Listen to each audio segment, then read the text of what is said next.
This week in gaming, we get a look at Battlefield 6 officially. Xbox abandons $80 games for now, and Pokemon has a presents that shows off ZA as its main title, and so much more. Because this is the Nerd Cave News, and I am your one and only host tonight, Derek Daniel. Welcome, everyone. Hope you're doing all well tonight. Sorry about starting a little late. I am doing it solo tonight, so I don't get to do this much. I don't know how to, the ins and outs. Zach does all the technical stuff. You know, I say I do the heavy lifting. He just shows up. But what he really does is he does all the actual work to make the show run and make sure everyone is here and ready to go and all that jazz. So I had some, we're going to watch some trailers tonight if you didn't know. Part of it, not, we're going to have a discussion, but we're going to have so we're going to watch some trailers as well. We had a little bit of difficulty, going to have a little bit of a bumpy ride trying to get these to show on the screen tonight, guys. So just bear with me. I'm doing it solo. Haven't done this in a very long time, but I'm glad to be here. We're not going to miss another week of Nerd Cave News. I told Zach I'll do it solo. Like Thanos said when he was grabbing the Infinity Gauntlet, I'll do it myself. So hope everyone is here. Hope everyone is doing well tonight. First up, what I would say, let me see. Hold on. Let me get out of this. Sorry, guys. Bear with me.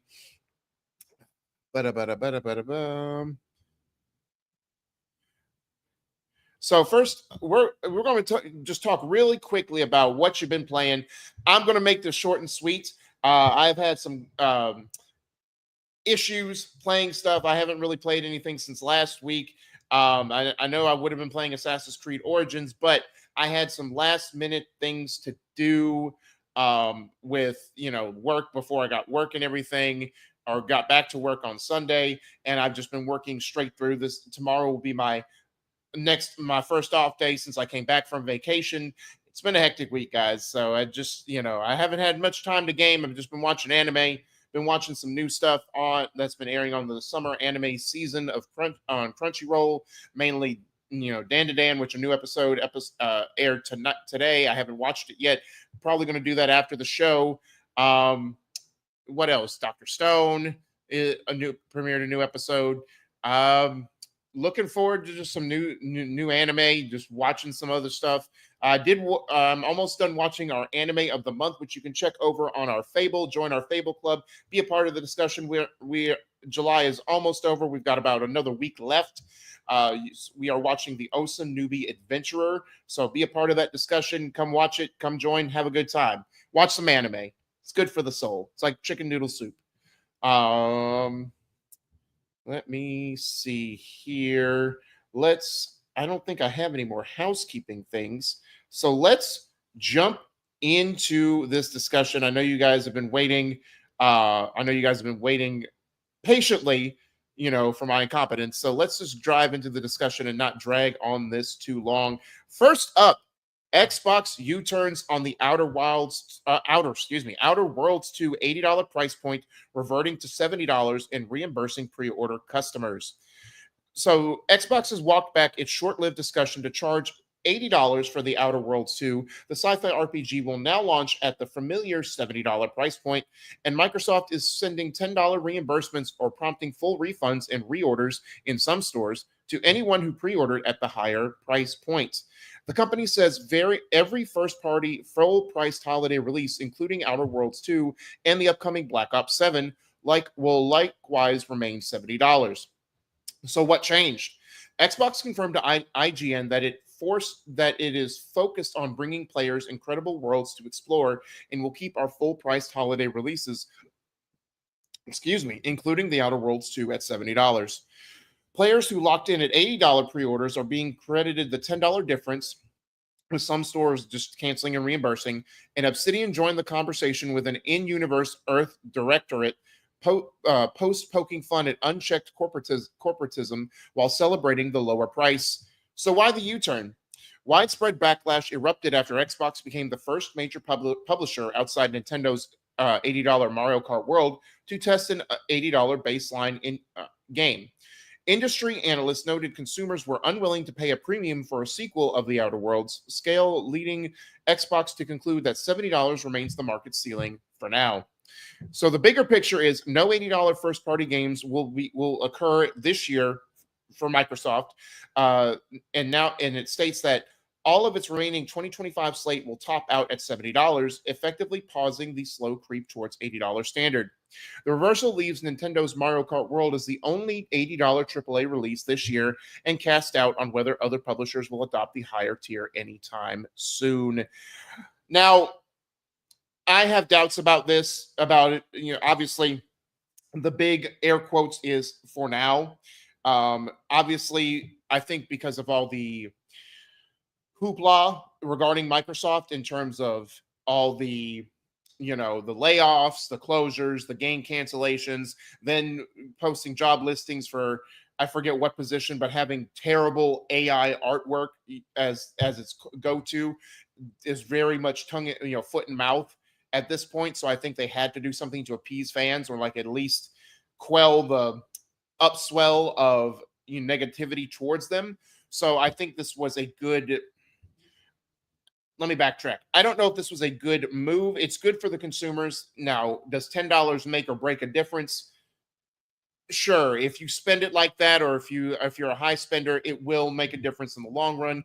But for me, it doesn't matter. Like you're thinking about going $80 anyway. Why delay the inevitable? Just because of recent happenings just going on in your own backyard.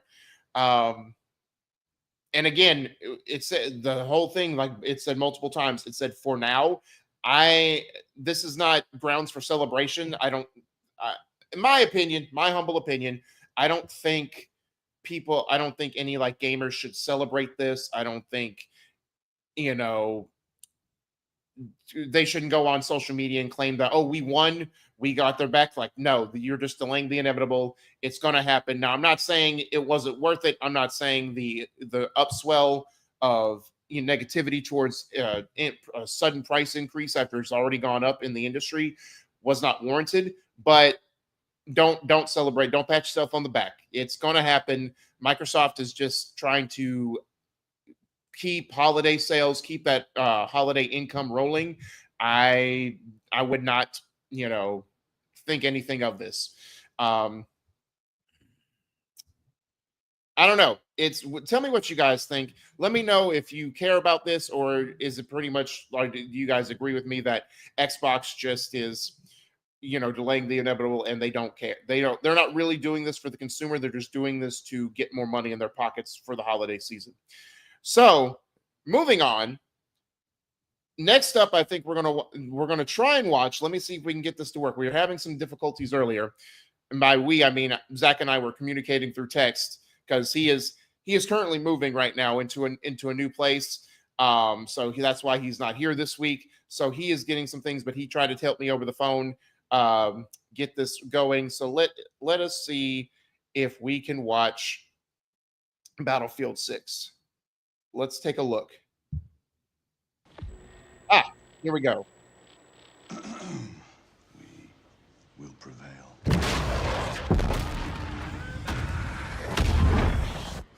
We're ready, Mr. President. My fellow citizens, today represents a dark day in our history. With this monstrous, unprovoked attack, no country is safe from their reach. Okay. For all those serving on our behalf, our prayers go with you. For the Pax Armada mercenaries who are watching now, I have a message. It's over.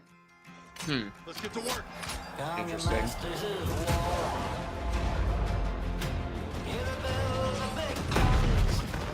Wonder if this is all just CG or this is actual in-game footage. Okay, that was cool. Decisive. Dagger on my 6. Send it. Okay. There's destructibility, sticking to the classic Battlefield formula.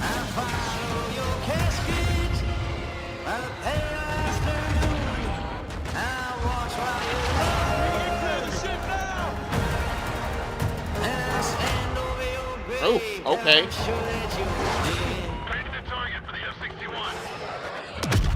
Oh, yeah, destroy the bridge.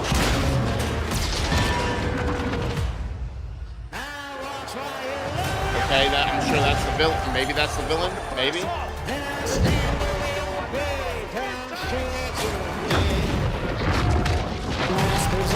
Maybe not. It looks like he's part of the squad. I don't know. Multiplayer reveal on July 31st. So next week we get the multiplayer side of things. I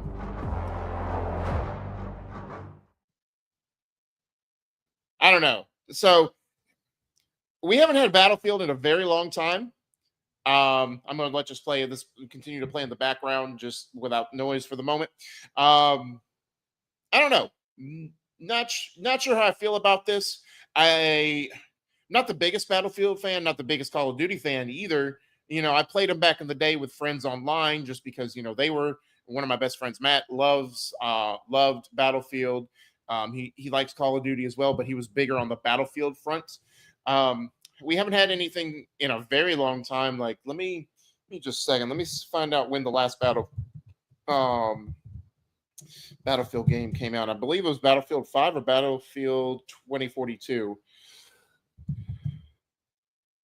Yeah, Battlefield 2042 was the last one and came out 2021. It's been 4 years since we've gotten a Battlefield game. So I don't know. I don't know if this is moving the needle for me.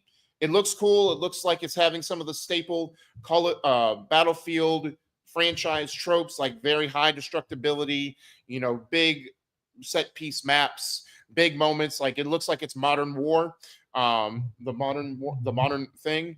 So I don't know. We'll see how this goes. I don't know. Give me 1 second, guys. Sorry.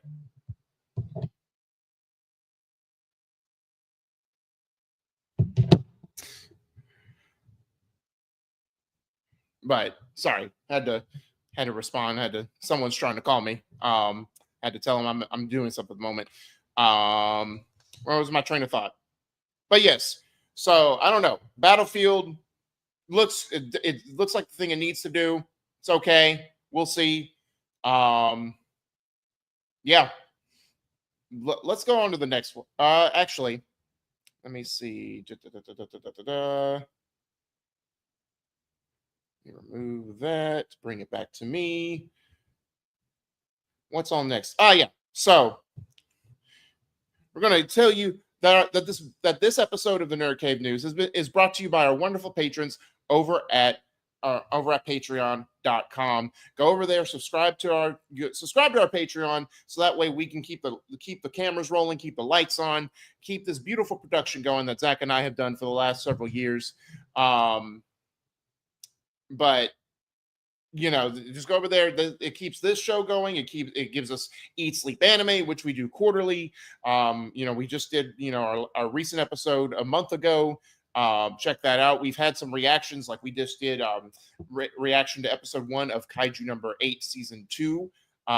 It was epic. Go ahead and check that out over there, along with some other short clips, like our reactions to Dan Dan's season 2, episode 1, among other things. We've got some other things down the pipeline in the works. We just got to plan it out, find out a time that works for us. But we can't be done without you wonderful people supporting us over at patreon.com. Moving on to the last story of the night, we had Pokemon Presents, highlights. They did a Presents earlier in the week. It was a little bit longer one, but they had some good stuff to show. First up, we're going to see a different type of mobile game, or a different type of game from them. Pokemon Friends, a new brain teaser game, is out now on mobile and Switch. Let's check that out. Hold on.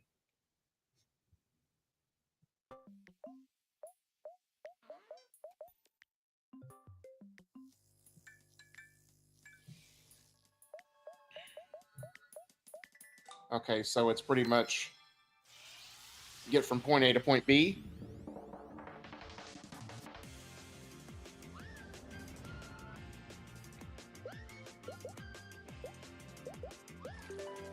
Okay, so it's got different puzzles to do.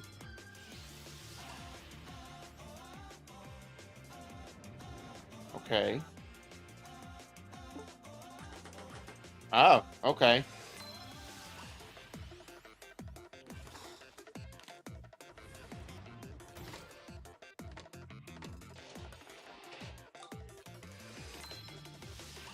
Hmm.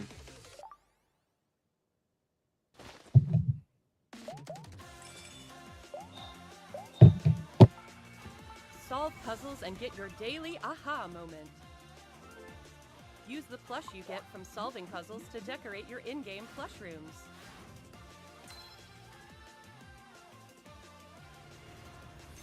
Pokemon Friends.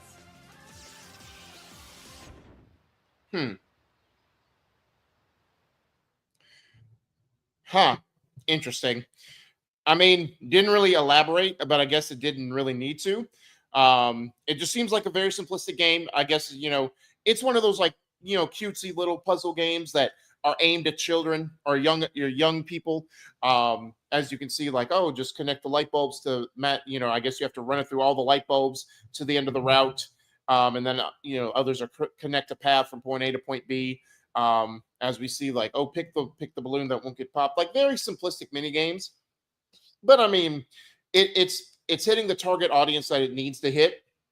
It's not reinventing the wheel, not doing anything very drastic. Like that would be the most complicated thing I would think. But they are showing older kids playing that, so I guess I wonder if there's going to be different skill levels that you can pick from, or it's just like, oh, you just play whatever mini games are available on there. I don't know. That'd be interesting to find out. Be interesting to see what that does. I mean, again, it's available now. You can just play it, download it. I don't know how much it costs, if it costs anything. So check it out if that's something for you or if something you want to get your kids into. So moving on, Pokemon Champion. We're going to take a look at Pokemon Champions and its new gameplay overview.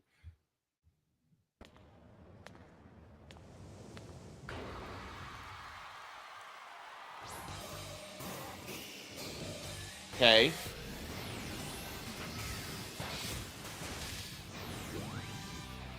Pokemon Champions. In this title, you can enjoy the battles you know and love from the Pokemon series on your Nintendo Switch or mobile device. You can invite your previous Pokemon partners to join the action by linking with Pokemon Home, or you can find new partners to battle alongside you right away from within Pokemon Champions. You can recruit Pokemon to your team to battle alongside you. It's up to you which Pokemon to choose. Recruit Pokemon you're interested in and form a team. Oh, it's okay. finally time for Pokemon battles.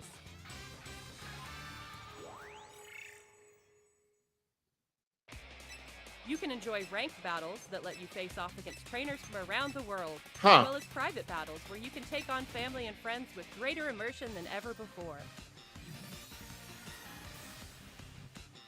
Take on thrilling matches in single battles and double battles.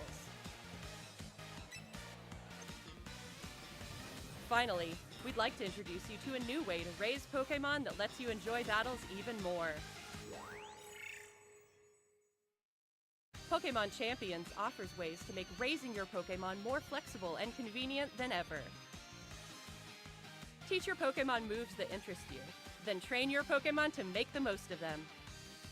Recruit and train to easily enjoy Pokemon battling. Interesting. Bringing Pokemon battles to everyone. Pokemon Champions. I wonder, so Planned this for one... release in 2026. Okay, so coming next year. I have questions about this because I'm wondering... So it looks like it's just like you're playing through like the championships. Like they did mention training, which I wonder what that entails. But it's looking like it's just skipping like the traveling to each city, collecting the badges, leveling up. It seems like they, except for Pikachu, but you need a stone, but also Pikachu is one of the most iconic Pokemon. So they're probably trying not to, because who wants to choose Raichu? But it looks like they have all like fully evolved Pokemon, or at least, last stage evolution Pokemon from the lineup. So I don't, it's different. It seems like there's a point system or a currency system that you can do. I don't know if that's basically to gain trust. I don't know if that's, that's their training method. I don't know, but it looks intriguing. Like if you just want to do straight battles, like this seems to me like the only the most positive thing I have to say about watching this is This is like Pokemon Stadium vibes, you know, like where you're just picking a team of Pokemon battle and then battling it out. Now, I don't know, you know, obviously there's ranked battle, so of course there's going to be leaderboards and all that fun jazzy stuff. But I do, you know, I still have questions about like more intricate systems, like where's the training, um, stuff like that. So it looks like if you just wanted to do straight battle and not have to travel, do all the exploration, story stuff, that you just want to get straight to the point, this is for you. So lastly, we're going to I don't know if they ended or started with this, but we're going to get another look at Pokemon Legends ZA, which they have footage that showcases Mega Evolutions, Team MZ, the Rust Syndicate, side quests, and more. So let's check that out as our last trailer of the night. Pokemon Legends ZA. We'd like to introduce. And it's this going to be a little one's bit more of a new longer story, video, guys, which like takes place in a city 4.5 striving minutes. to be So somewhere strap in. that belongs to both people and Pokemon.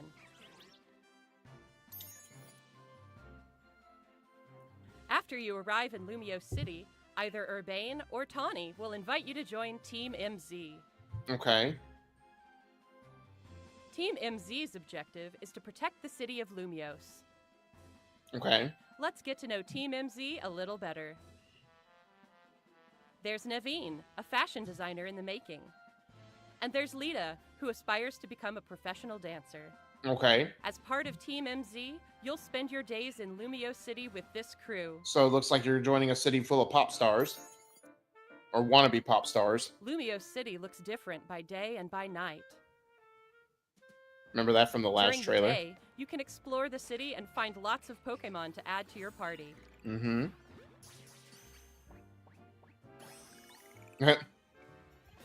Then, by night, you can compete in the ZA Royale with the Pokemon you've raised, aiming Right. to climb the ranks. As you advance in the ZA Royale, battles against powerful trainers await. One of those trainers, Corbeau, is the boss of the Rust Syndicate, an organization operating in Lumiose City. I was about to say, that's pretty much the Seems Team like Rocket he of has this. some kind of business with the members of Team MZ.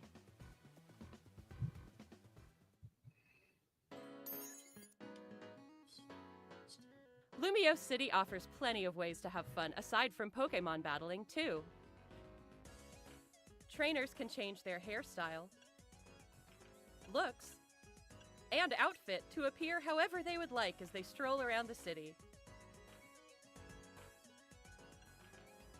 If you've teamed up with a Furfrou, a Pokemon with distinctive long fur, you can even have it trimmed into fashionable styles. You can also take photos at interesting spots, or relax and hang out with your Pokemon if you like. Okay. Nothing wrong with a little bit of R&R.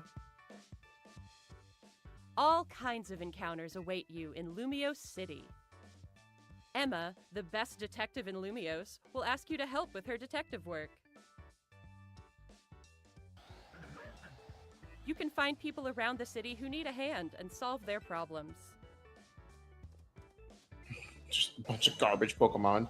And that's Maybe Trubbish. the That is the director of garbage Pokemon. I'm not saying that they're literal trash. I'm saying By that's catching Pokemon, that's a you can Pokemon aid in type. research.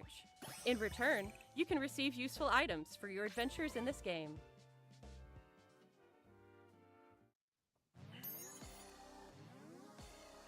Okay, here's the Something Mega Evolution. strange has been occurring in Lumiose City recently. Those have been standard Some Pokemon wild with Mega Pokemon Evolutions have been already. Mega evolving on their own and going rogue. These so-called rogue Mega evolved Pokemon can't contain their own strength and are the very definition of dangerous. To take them on, you'll need to fight Mega Evolution with Mega Evolution. One newly discovered Mega evolved Pokemon, Mega Dragonite, has distinctive Dragonair-like features, like wings on its head and a pearl on its tail. Huh. While tackling rogue Mega evolved Pokemon, you'll want an ally from Team MZ at your side, plus strong bonds with your Pokemon.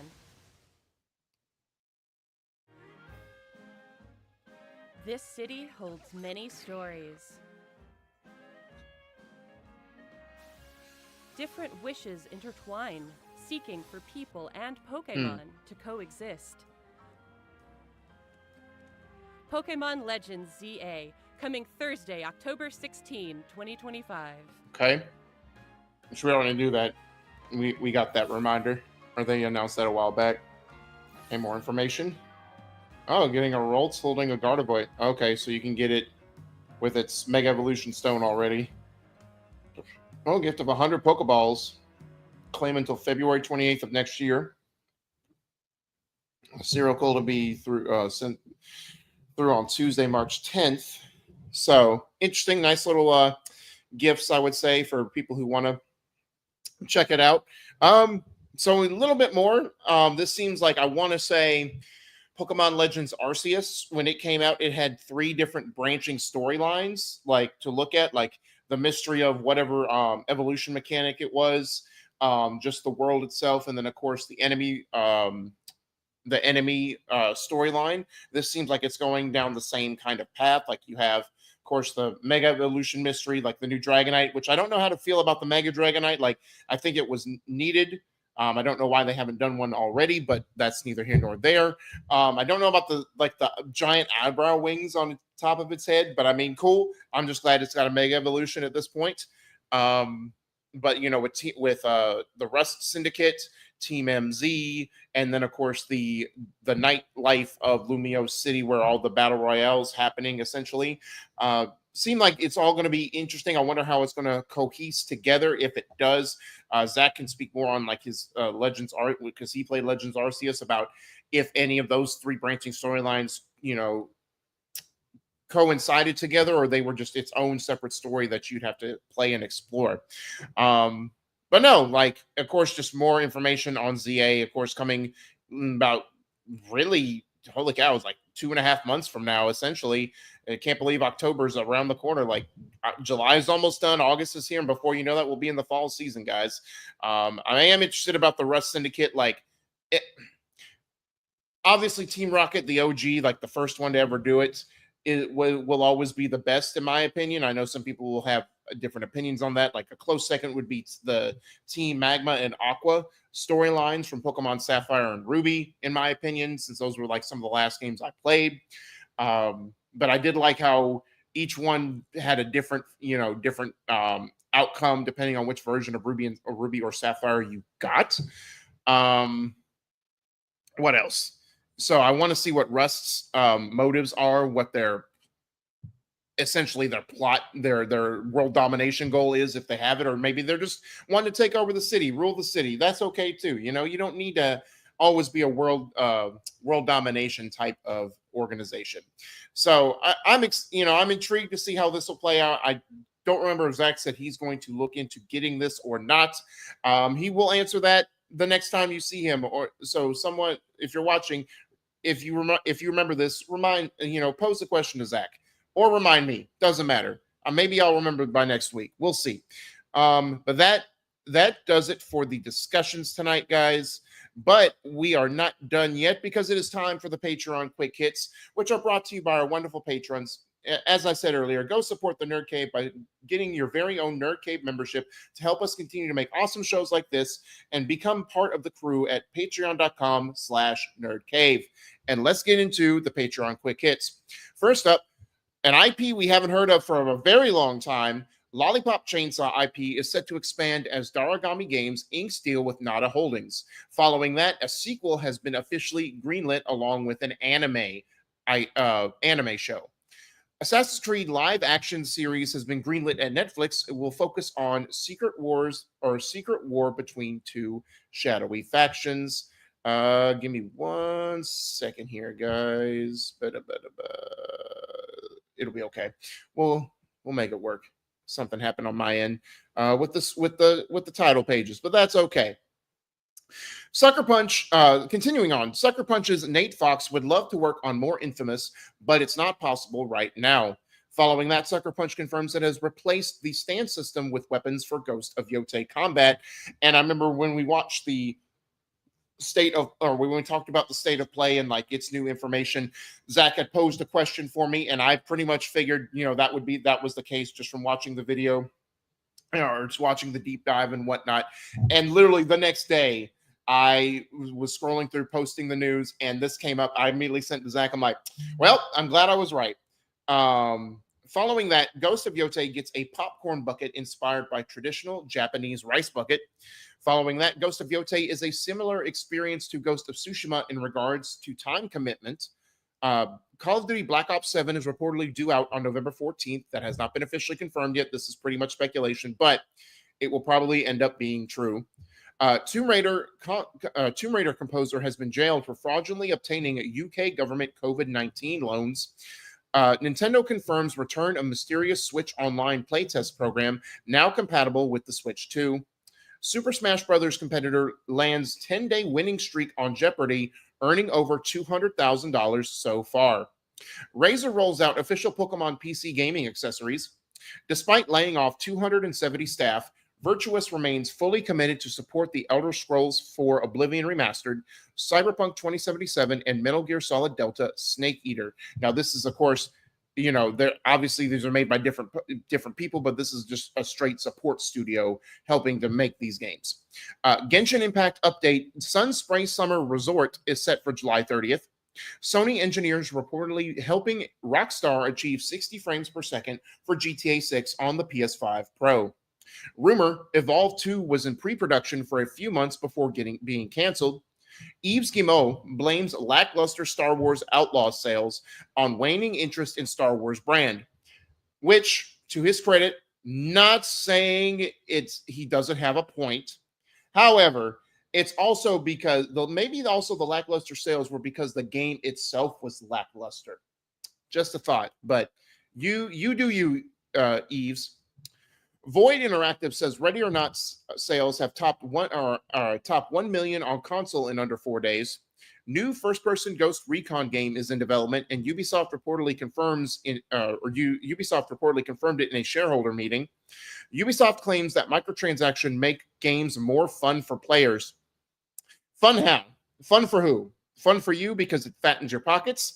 Fun for gamers because now, again, devil's advocate.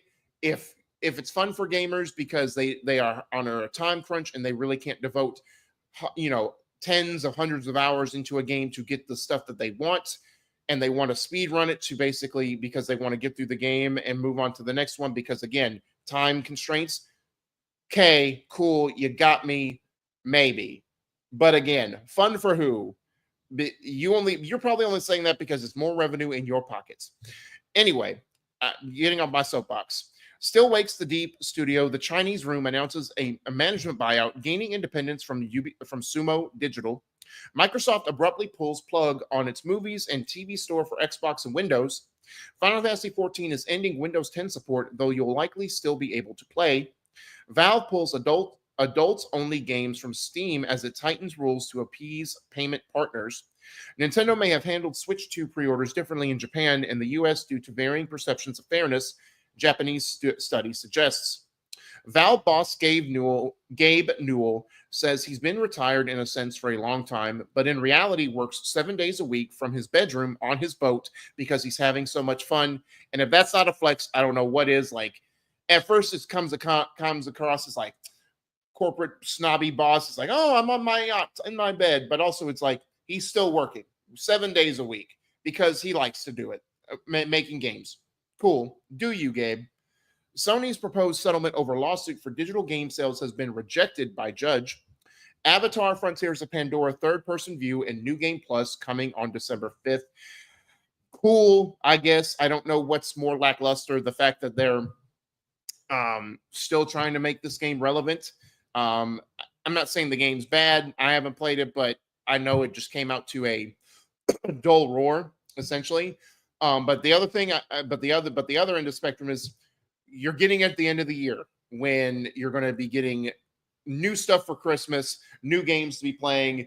This is not even going to be an afterthought in your mind, honestly. But I digress.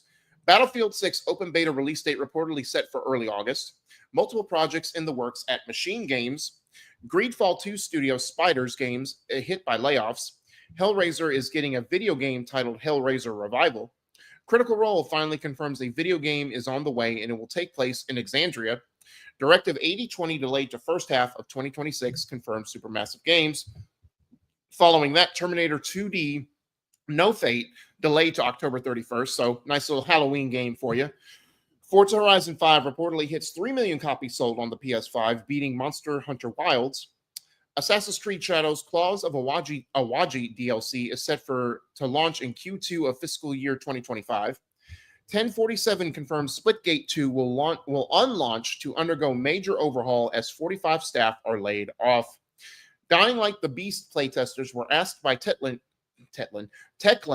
to score every quest, which is interesting because it being an open world RPG-ish type game, probably a lot of side quests in there. So the fact that they were asked to rank every quest is probably a good and a bad thing, because they probably is a lot, like we see with most open world games, it's a lot of minutia, a lot of mundane, a lot of the same rinse and repeat. But if they were asked to score every quest, maybe they'll get some better feedback, and maybe they'll take away a lot of the minutia and just make it the less is more argument, make it more quality, like fewer side quests, but more quality side quests. That would be intriguing to see. Borderlands 4 will launch on Switch 2 on October 3rd. Assassin's Creed Shadows might be coming to Switch 2 at some point. We'll see. Depends. Obviously, Switch 2 is more powerful. If it can run a game like Shadows well, or just decently, it'll be a success. Following that, Ubisoft suffers mixed results as Assassin's Creed Shadows has hit 5 million players, while Rainbow Six Siege X struggles. Marvel Token Fighting Souls will be playable with 6 characters at EVO 2025. Screenburn Interactive is the new name for Silent Hill Townfall dev No Code. Rumor, Starfield PS5 release is still in the cards, but its release may have slipped a touch later than planned. Strategic partnership sees Sony acquire 2.5% of Bandai Namco. Doesn't seem like a lot, but again, we saw with Vivendi, with Ubi, it's a different ball of wax. I get it. But we saw with Vivendi, like it was a few shares at a time as Ubisoft, until they almost bought them out, until Ubisoft, came like Gandalf on the third day at Helm's Deep, rushing in to save the day. So I don't know. I don't know if this means anything. I don't want to read too much into it, but I have my eye on this. Over 80% of Switch 2 owners in the US also bought Mario Kart World. The Switch 2 is the fastest selling gaming hardware in US history. Julian LeFay, father of the Elder Scrolls, has passed away at the age of 59, a week after stepping away from game development due to cancer. Rest in peace. Thoughts and prayers go out to your family and loved ones. Metroid Dread dev Mercury Steam's Blades of Fire deemed to have underperformed. And lastly, rumor, From Software has an unannounced game it plans to release in 2026. And there you go, guys. That is the show. Let us know what you thought down in the comments. What are your thoughts on all the nerdy news tonight? Anything stand out to you? Anything that we missed? Anything that, you want to give your opinions of? Drop them down below. Don't forget, at least within the next few minutes, I'm going to try and talk as long as I can. But don't forget, guys, Zach will be back next week. We will have a show for now, next Thursday on July 31st, unless schedule conflicts arise. But we will keep you posted, or Zach will keep you posted on that. And we'll get to see him from his new digs, see a new, not a new streaming setup, but to see a new background. Will the bookcase be replaced by something else? You'll have to tune in next week. And don't forget, go over to the patreon.com, support us over there. It keeps the lights on. It keeps me having to keep Zach from going, doing unspeakable things, to earn money for a living. Yeah, I'm just kidding. And also keeps, new shows flowing like Eat Sleep Anime. Me and Zach have been talking about ideas to keep, more content in between shows since we're only quarterly. But it all is all because of you guys giving your support over at patreon.com, and share this with people that you love. Share this with someone that, even if you don't love them, because maybe they need some love in their life. Maybe they need some just wholesome goodness in their life. This has been Derek, and have a good night.